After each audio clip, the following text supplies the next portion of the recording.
जय श्री कृष्ण। आप सभी को अमावस्या की ढेरों शुभकामनाएं। प्रिय दर्शकों, आने वाली अमावस्या 17 तारीख को है और अमावस्या पर ग्रहण की बात की जा रही है। तो इस वीडियो में हम आपको जानकारी देंगे कि आने वाली अमावस्या पर ग्रहण है या नहीं है, और अगर ग्रहण है तो वो भारत में दिखेगा या नहीं दिखेगा, और ग्रहण में आपको क्या कार्य करने चाहिए, क्या कार्य नहीं करने चाहिए, ग्रहण के समय पर आप किस प्रकार से दुष्प्रभावों से बच सकते हैं। महत्वपूर्ण जानकारी यह है कि अमावस्या पर किए जाने वाले जो दान पुण्य के कार्य हैं, पितृपूजन के कार्य हैं, या व्रत के निमित्त भगवान के पूजन के कार्य हैं, भगवान शंकर का पूजन, महालक्ष्मी का पूजन, ये सभी कार्य कैसे होंगे। ग्रहण है, ग्रहण का सूतक होगा तो उस समय में आप इन कार्यों को कैसे करेंगे, और नहीं करेंगे तो इसके लिए क्या उपाय है, कैसे आप आने वाली अमावस्या को मनाएंगे। क्योंकि तो सही है कि इस दिन ग्रहण होने जा रहा है, इस दिन सूर्य ग्रहण होने जा रहा है, जो लगभग 4.5 घंटे लंबा सूर्य ग्रहण होगा। तो कैसे ये सभी कर्म किए जाएंगे, इसके विषय में आपको जानकारी इस वीडियो के माध्यम से प्रदान की जाएगी। जानकारी आरंभ करते हैं। आपसे निवेदन है कि वीडियो यदि थोड़ा सा भी उपयोगी लगे तो एक बार लाइक अवश्य कर दीजिएगा। परमेश्वर वासुदेव की कृपा प्राप्त करने के लिए कमेंट बॉक्स में अवश्य लिखिएगा जय श्री हरि। ग्रहण के दुष्प्रभाव से बचने के कमेंट बॉक्स में लिखिएगा जय शिव शंकर, हर हर महादेव। आप देख रहे हैं सनातन धर्म का संसार ज्योतिष संस्थान का प्रतिष्ठित यूट्यूब चैनल सनातन धर्म का संसार धार्मिक। हम यहाँ पर सभी व्रत और त्योहारों की सही शास्त्रीय जानकारी प्रदान करते हैं। ज्योतिष शास्त्र और पंचांग के आधार पर आपको बताते हैं कौन सी तिथि कब है, व्रत आदि कब करना है, क्या विधि है, क्या नियम है, और क्या गलती नहीं करनी है। यदि आप सभी व्रत और त्योहारों की सही शास्त्रीय जानकारी पाते रहना चाहते हैं तो कृपया चैनल को कीजिए और बेल आइकॉन को प्रेस कीजिए। जब आप सब्सक्राइब का बटन दबाएंगे तो वहां एक घंटी का निशान बना हुआ आएगा, उसको अवश्य दबाइएगा, तभी आपको हमारे सारे वीडियो प्राप्त होंगे, अन्यथा आपसे जानकारी छूट जाएगी। आइए प्रिय दर्शकों, जानकारी आरंभ करते हैं। बात करते हैं कि आने वाली अमावस्या पर लगने जा रहा है ग्रहण, तो अमावस्या के सभी कार्य कैसे होंगे, कब होंगे, क्या समय रहेगा। प्रिय दर्शकों, यूं तो जो ग्रहण है वो एक घटना है जो कि अंतरिक्ष में घटती है, परंतु इसका प्रभाव पृथ्वी पर भी उतना ही आता है। और जो हमारी सनातन परंपरा है उसके अनुसार ग्रहण के समय पूजा पाठ के कार्य नहीं किए जाते हैं। किसी भी प्रकार का शुभ मांगलिक कार्य ग्रहण के समय में करना दोषपूर्ण माना गया है। इसीलिए यह ध्यान रखा जाता है कि ग्रहण के समय और ग्रहण शुरू होने से पहले जो सूतक लगता है उस समय में भी कोई भी इस प्रकार का पूजा और शुभ मांगलिक कार्य ना किया जाए। अब क्योंकि ग्रहण का जो सूतक का समय है वो 12 घंटे पहले लग जाता है।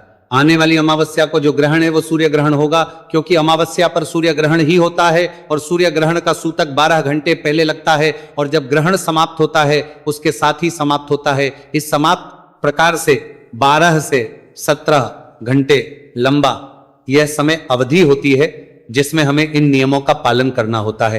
किन नियमों का पालन करना होता है उनको संक्षेप में जान लेते हैं, फिर बताएंगे आपको कि जो पूजा पाठ के कार्य हैं या अमावस्या पर किए जाने वाले पितृ कर्म आदि कार्य हैं वो किस प्रकार से आपने करने हैं। प्रिय दर्शकों, ग्रहण से पहले सूतक लग जाता है, और सूतक लगने से पहले मनुष्य को कुछ काम कर लेने होते हैं, क्योंकि ग्रहण के समय वो सभी कार्य वर्जित होते हैं। जैसे आपके घर में मंदिर है तो मंदिर में जो आपने भगवान को उस दिन का भोग लगाना है, पूजा पाठ करनी है, आरती का समय है तो वो आपको सूतक से पहले कर लेना है, और सूतक आरंभ होने से पहले ही आपने पर्दे कर देने। इस ग्रहण का सूतक कितने बजे आरंभ होगा इसकी जानकारी मैं अभी आगे देने वाला हूं।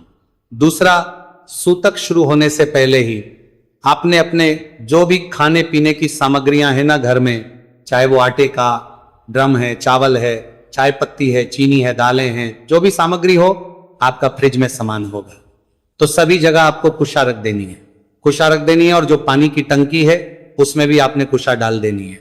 इस प्रकार से आप सभी खाने पीने की चीजों को सुरक्षित करेंगे, क्योंकि कुशा ग्रहण के दुष्प्रभाव से खाद्य पदार्थों की सुरक्षा करती है, ऐसी मान्यता है। जिनके पास कुशा ना हो वो क्या करें। आपके पास तुलसी पत्ता होगा तो आप तुलसी दल का प्रयोग कुशा के स्थान पर कर सकते हैं। तीसरा, जिनके पास तुलसी दल भी ना हो वो काले तिल का प्रयोग कर सकते हैं, जैसे कुशा हमने डालने को कहा था उसी प्रकार से उन सभी स्थान काले तिल रख दे।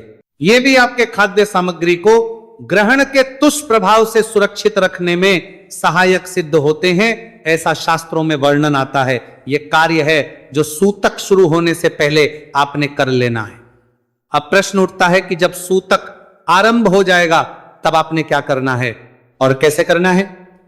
तो प्रिय दर्शकों, सूतक आरंभ होने के बाद आपने भक्ति करनी है भगवान की, तो मंत्र जप कीजिएगा, भगवान का नाम स्मरण कीजिए, जप कीजिए, उनके स्तोत्र सुनिए, पाठ सुनिए।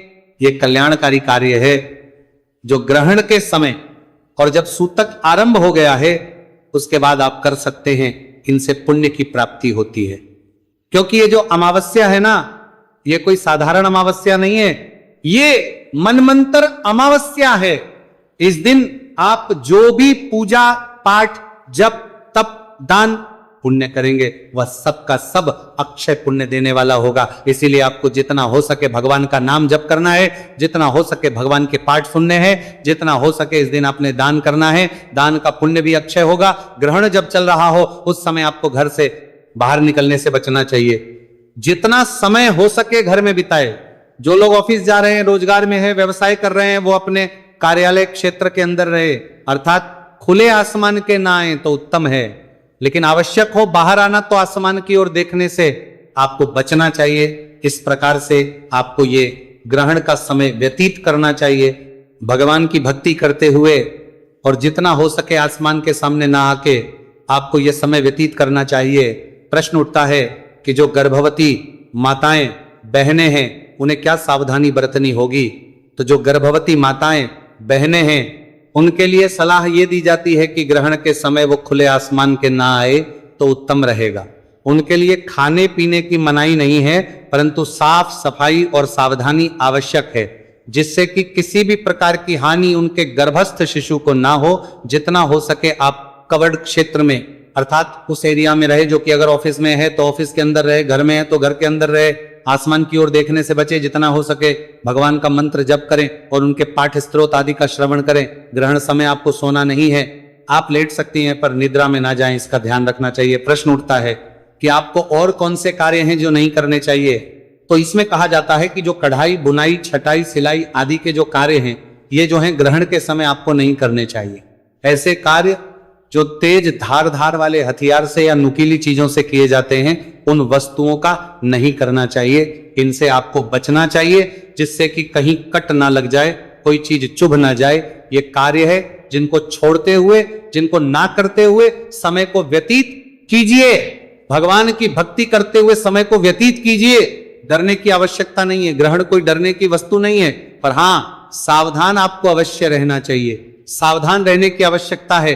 प्रश्न उठता है कि जब ग्रहण समाप्त हो जाए तब क्या करना है। फिर मैं आपको बताऊंगा कि इस दिन अमावस्या की जो पूजा पाठ है वो क्या क्या करने हैं और कैसे करने हैं। तो प्रिय दर्शकों, ग्रहण समाप्त हो जाएगा, उसके बाद आपको स्नान करना चाहिए। स्नान करने के बाद पूरे घर में गंगा जल का छिड़काव करना चाहिए। इससे होगा क्या कि जो घर में नकारात्मक ऊर्जा का प्रवाह हुआ होगा, प्रवेश हुआ होगा, वहां से समाप्त हो जाएगी। हानिकारक ऊर्जा वहां से समाप्त हो जाएगी और ये घर की शुद्धि भी करता है। इसीलिए पूरे घर में, पूरे क्षेत्र में गंगा जल का छिड़काव कीजिए। मंदिर में भी गंगा जल छिड़किए, मंदिर के पर्दे खोल दीजिए, भगवान को स्नान आइए, उनकी आरती का समय है, आरती कीजिए। भोग प्रसाद का समय है, भोग प्रसाद लगाइए। और आपने अब दान अवश्य करना चाहिए। यह दान दो प्रकार से कल्याणकारी है। पहला तो ये कि यह ग्रहण का दिन है, तो ग्रहण का दिन, ग्रहण का दान बड़ा दान होता है, इसका पुण्य बहुत अधिक होता है। और उस पर भी ये जो अमावस्या है ये साधारण नहीं है, ये मनवंतर ही अमावस्या है। और मनवंतरी अमावस्या आपके द्वारा किए गए जब दान पुण्य आदि को अक्षय फलदायी बनाती है। इसीलिए आपको इस दिन अक्षय फल की प्राप्ति के लिए अधिक से अधिक दान करना चाहिए। दान ब्राह्मण को अवश्य कीजिएगा। बाकी दान आप किसी गरीबों की सहायता को अन्नदान कर सकते, भंडारे करा सकते, जल दान कर सकते, वस्त्र दान कर सकते और धन दान भी कर सकते। अब प्रश्न उठता है कि इस अमावस्या पर पितृकर्म कब करना है, कैसे करना है, और जो व्रत के निमित्त पूजा पाठ है वो कब और कैसे करने हैं। प्रिय दर्शकों, अमावस्या पर दो प्रकार के व्रत हैं जो सामान्यतः किए जाते हैं। एक व्रत जो माता लक्ष्मी के निमित्त किया जाता है, धन संपत्ति की प्राप्ति के लिए, एक पारिवारिक जनों की और दाम्पत्य जीवन के खुशहाली के लिए भगवान गौरी शंकर का व्रत किया जाता है। भगवान शंकर की पूजा, गौरी शंकर की पूजा इसमें की जाती है। और पीपल पथवारी, पीपल की जो है ना वो 108 परिक्रमाएं भी इसमें की जाती है। इसके लिए स्नान आदि करके, स्वच्छ वस्त्र धारण करके भगवान शंकर की पूजा करनी चाहिए। पंचोपचार से पूजन कीजिएगा। पहले उनको स्नान कराइए, वस्त्र अर्पित कीजिए, फिर तिलक कीजिए, पुष्प अर्पित कीजिए, धूप अर्पित कीजिए, दीप अर्पित कीजिए और अर्पित कीजिए, अर्थात भू प्रसाद चढ़ाइए, दक्षिणा अर्पित कीजिए और उसके बाद अमावस्या की कथा सुनिए, व्रत कथा। तदोपरांत ये जो व्रत है ये नियम अनुसार आपको किया जाता है, इस प्रकार से पूजन किया जाता है। दूसरा जो व्रत है उसमें माता लक्ष्मी की पूजा होती है, विधि यही रहेगी, माता की पूजा करेंगे। तीसरा जो बड़ा कार्य है जो आपने इस अमावस्या पर अवश्य करना है और सभी ने करना है, वो है पितृतर्पण। पितरों का तर्पण आप सभी ने अवश्य करना है। कब करना है, कहां के लोगों को करना है, कहां के लोगों को नहीं करना है, क्योंकि हमारा चैनल जो है वो भारतवर्ष के अलावा 74 देशों में देखा जाता है। तो ग्रहण जो है वो सभी स्थानों पर, सभी देशों में तो है नहीं। तो कहां कहां कब कब ये कार्य होगा, इसकी जानकारी मैं आगे देने वाला हूं।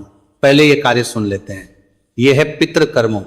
पितृकर्म कहते हैं कि अमावस्या पर जिसने पितृकर्म नहीं किया उसने बहुत बड़ा सौभाग्य अपना गवा दिया। इस दिन आपको पितृतर्पण अवश्य करना चाहिए। फाल्गुन मास की जो अमावस्या है ना, इसे मनवंतरी अमावस्या कहते हैं। अगर आप हमारे चैनल पर फाल्गुन मास महत्व में सुन रहे हैं तो आपने सुना होगा, उस पर वर्णन भी आया है। ये मनवंतरी अमावस्या है, इससे मनवंतर की शुरुआत हुई थी। और जो ये विशेष तिथियां होती है ना, इनका पुण्य अत्यधिक होता है। तो मनवंतरी तिथि के लिए कहा गया है कि इस दिन किया गया पूजा पाठ, जप तप अक्षय पुण्य देने वाला होता है। अर्थात इस दिन आप जो भी जप तप करोगे, पूजा पाठ करोगे ना, उसका पुण्य कभी नष्ट नहीं होगा। इसलिए आपको इस दिन अधिक से अधिक पुण्य करना चाहिए। और उसमें सबसे बड़ा कर्म है पितृतर्पण, क्योंकि पितरों को आज जब आप तृप्त करेंगे तो उनको अक्षय पुण्य की प्राप्ति होगी, जिससे उनको अत्यधिक तृप्ति होगी। करना क्या है कि स्नान आदि करके स्वच्छ वस्त्र धारण कीजिए। स्वच्छ वस्त्र धारण करके एक लोटा तांबे का, उस पे पहले थोड़ा सा गंगा जल भरिए, फिर शुद्ध जल भरिए, तुलसी का पत्ता डालिए, कुशा है तो कुशा डालिए, आसान लगा के बैठ जाइए। दक्षिण दिशा की ओर मुख करके लोटे को सामने रखिए और गीता के 7वें अध्याय का श्रवण कीजिए। गीता का 7वां अध्याय हम प्रत्येक अमावस्या पर अपलोड करते हैं। इस अमावस्या पर भी अपलोड करेंगे। आपको वीडियो यदि प्राप्त ना हो तो YouTube पर गीता का 7वां अध्याय बाय सनातन धर्म का संसार, आपको हमारे बहुत सारे वीडियो दिख जाएंगे। फिर जो आपका मन कहे वो एक वीडियो निकालिएगा, उसको सुन लीजिएगा। उसमें गीता का 7वां अध्याय है और साथ में हम विधि भी बताते हैं। विधि क्या है कि अध्याय सुनना है, लोटे को सामने रख के, उसके बाद लोटे को दोनों हाथों में उठा लीजिए और भगवान से निवेदन कीजिए, प्रार्थना कीजिए, संकल्प कीजिए कि प्रभु, मैंने जो गीता का 7वां अध्याय सुना है, इस जो भी पुण्य प्राप्त होता है वह संपूर्ण पुण्य मैं अपने पितरों को अर्पित करता हूं। यह सारा पुण्य मेरे पितर को प्राप्त हो और वो इससे तृप्त हो। इस कार्य को करने से आपके पितृ जो है अवश्य ही तृप्त होते हैं। शास्त्र कहते हैं कि आपके पितृ चाहे घोर नरक में भी क्यों ना हो, वहां भी उन्हें इससे तृप्ति प्राप्त होती है। इसलिए आपको यह कार्य अवश्य ही करना है इस अमावस्या पर। अब प्रश्न उठता है कि इसका तर्पण कैसे करेंगे। तर्पण करने के लिए एक बड़ा पात्र लीजिए। सीधे में अंगूठा, जो उंगली है ना, तर्जनी कहते हैं, इसके बीच का जो क्षेत्र है ये पितृतीर्थ कहा जाता है। यहां से जल को अर्पित करते हुए दूसरे पात्र में छोड़िए और तर्पण कीजिए। दक्षिण दिशा की ओर आपका मुख होगा। दक्षिण दिशा की ओर ही धार गिरनी चाहिए जल की। दूसरे पात्र में तो उलटे हाथ में, लेफ्ट हैंड में लोटा उठा लीजिए जल को, सीधे हाथ में अंगूठा और उंगली के बीच का जो क्षेत्र है वहां से जल तर्पण कीजिए। मंत्र में आपको बोल देता हूं, ओम सर्वपित्री देवाय नमः, तस्मै स्वधा नमः, तस्मै स्वधा नमः, तस्मै स्वधा नमः। यह मंत्र बोलते हुए जल तर्पण कीजिए। तर्पण करके अपने पितरों से निवेदन कीजिए, उनका नाम स्मरण कीजिए और निवेदन कीजिए कि हे मेरे पितरों, मैं आप सभी को इस जल से तृप्त कर रहा हूं। मैंने गीता के 7वें अध्याय का पुण्य भी आपको अर्पित किया है। और ये जल भी मैं आपको अर्पित कर रहा हूं, आप इसे ग्रहण करें और तृप्त हुए इस प्रकार आपने तर्पण करना है। ये जो जल है तर्पण का, इसे आप पीपल पर अर्पित करेंगे, पीपल पर चढ़ा दीजिएगा। कभी मान लीजिए दिन ऐसा हो, जब रविवार का दिन हो तो बरगद पे चढ़ा दीजिएगा या अन्य किसी दैवीय पौधे में अर्पित कीजिएगा। इस प्रकार से आपने ये तर्पण करना है। अब अंत में बता दूं वो कार्य क्या है जो आपने नहीं करने हैं, भूल के भी ये बहुत बड़ा दिन है तो ध्यान दीजिएगा। इस दिन आपने दूसरे का अन्न नहीं खाना है, किसी का अन्न किसी मित्र का भी नहीं खाना है। जिसका आप अन्न खाएंगे उसको अपने सभी पुण्यों को आप दे के आ जाएंगे, अर्थात जिसका आप अन्न खाते हैं उसको आपके किए गए 6 महीने के पुण्य प्राप्त हो जाते हैं। इसीलिए आपने इस दिन किसी का अन्न नहीं खाना। हाँ, इसमें कुछ ऐसे स्थान है जहां खा सकते हैं, जैसे अपने पिता के घर, गुरु के घर, भाई के घर, मामा नाना के घर और ससुराल में। इसके अतिरिक्त और कहीं नहीं, बहनों के घर भी नहीं खाना चाहिए। मान लीजिए कहीं खा के आना भी पड़ जाए तो आप वहां पे कुछ धनराशि दे के आइए, इससे आपको इसका दोष नहीं लगेगा। तो ये कार्य है जो आपने अमावस्या को अवश्य करने हैं। पितृ कर्म पितृ तर्पण, गीता के 7वें अध्याय का श्रवण जितना हो सके वो दान, अगर व्रत करते हैं तो व्रत कीजिएगा। और सुबह का पवित्र स्नान बड़ा कल्याणकारी है। अगर नदी पर जा सके, गंगा जी जा सके बहुत अच्छा है, न जा पाए तो घर पर ही जो स्नान करेंगे उस जल में थोड़ा सा गंगा जल मिला लीजिएगा, वो कल्याणकारी हो। इतना कर्म अगर आप कर लेंगे आपका जीवन संवर जाएगा। अब वो प्रश्न उठता है कि ये सब करना कब है? पहली बात, और ग्रहण है तो ग्रहण के समय कैसे करेंगे, ग्रहण से कैसे बचा जा सकता है, ग्रहण का सूतक समय क्या रहेगा और ग्रहण के समय इन कार्यों को करेंगे तो कैसे करेंगे। प्रिय दर्शकों, ये जो अमावस्या तिथि है इसकी शुरुआत हो जाएगी 16 तारीख को, 16 फरवरी को शाम को 5:34 पर और 17 फरवरी को शाम को 5:30 पर यह समाप्त हो जाएगी। तो तिथिमान के अनुसार 17 फरवरी को जो है ना वो अमावस्या का दिन रहेगा। अमावस्या मनाई जाएगी क्योंकि तिथिमान के अनुसार ही अमावस्या का निर्धारण होता है। अब ध्यान दीजिएगा कि ये जो अमावस्या है ये भूमवारी अमावस्या है, मंगलवारी पड़ रही है, तो इसकी अपनी बड़ी अद्भुत महिमा है। इसके विषय में मैं अलग वीडियो बना के भी आपको जानकारी दूंगा, जिसमें बताऊंगा कि भूमवती अमावस्या की क्या महिमा है और क्या विशेष कार्य है जो आपको इस दिन अवश्य करने चाहिए। अब प्रश्न उठता है कि ग्रहण कब शुरू हो है, तो 17 फरवरी को ही सूर्य ग्रहण है और यह शुरू हो जाएगा 3:26 पर शाम को। इसका समापन होगा शाम को 7:57 पर। एक वलयाकार सूर्य ग्रहण रहेगा। तो इसीलिए मैं बताऊं आपको कि जहां जहां सूर्य ग्रहण है उन सभी देशों में इसका सूतक, क्योंकि सुबह 3 बजे से ही लग जाएगा, 3:26 से ही, तो इन सभी देशों में इस दिन कोई भी कार्य, शुभ मांगलिक कार्य, पूजा पाठ के कार्य नहीं होंगे। पर कहां नहीं होंगे ये एक बार सुन लीजिए, देश का नाम ध्यान से सुन लीजिएगा। कहीं ऐसा ना हो कि ग्रहण आपके देश में हो ही ना और आप भी ना करें। तो आपको बता दूं कि ये जो ग्रहण है ये दक्षिण अफ्रीका के कुछ प्रदेशों में लगने जा रहा है। अंटार्कटिका में रहेगा, दक्षिणी अमेरिका के कुछ क्षेत्र है जैसे अर्जेंटीना आदि, वहां पर होगा। ये जो सूर्य ग्रहण है ये नजर आएगा। Zimbabwe, Namibia, Tanzania, Namibia, Mauritius, Botswana, इन सभी देशों में ये ग्रहण लगने वाला है। मैं बात करूं अपने एशिया के देशों की, तो देखो एशिया में इसका प्रभाव नहीं है, यूएसए में इसका प्रभाव नहीं है, उत्तरी यूएसए में नहीं है, दक्षिणी अमेरिका पर इसका प्रभाव है, पर उत्तरी अमेरिका में इसका कोई प्रभाव नहीं रहेगा। तो आप अपने पूजा पाठ के कार्य कर सकते हैं, यूएई में भी कर सकते हैं, यूके में भी। जो हमारे दर्शक हैं तो वहां पर भी ग्रहण का कोई प्रभाव नहीं है, आप भी अपना विधि विधान से पूजा पाठ के कार्य कर सकते हैं। श्रीलंका, नेपाल आदि में भी कर सकते हैं, यूएई में भी कर सकते हैं। बात करते हैं विशेष रूप से भारत की, क्योंकि अधिकतर जो हमारी हिंदू आबादी है वो भारत में वास करती है। तो देखिए भारत में भी इस ग्रहण का प्रभाव नहीं है, ना इसकी छाया रहेगी, ना इसका सूतक रहेगा।